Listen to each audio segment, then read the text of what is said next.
ഭയങ്കര തണുപ്പുണ്ട് ഇവിടെ, നല്ല തണുപ്പാണ്.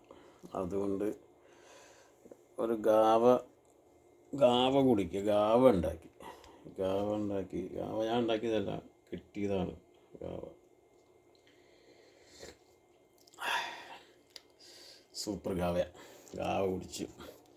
ഇനി നമുക്ക് കുറച്ച് ഒരു 2-3 ഈത്തപ്പഴം തമറ് തിന്നാം. തമറക്ക് ഗാവ നല്ലതാണ്. അത് കഴിഞ്ഞിട്ട് ഒരു 2 ബിസ്ക്കറ്റും കൂടി ഇങ്ങനെ കഴിക്കുക. അപ്പം എന്താവും, സൂപ്പറാവും.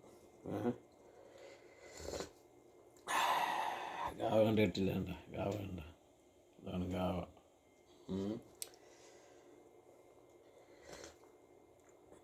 ഓ, ഏലക്ക.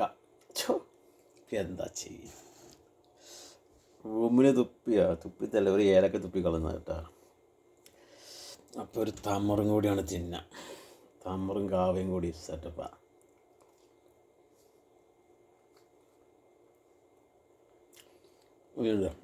എന്നിട്ട് കായ എടുത്ത് കളയണം. കായ വിഴുങ്ങാൻ പാടില്ല. അതിന് സൂപ്പറല്ല. ഓക്കെ, കാണാം.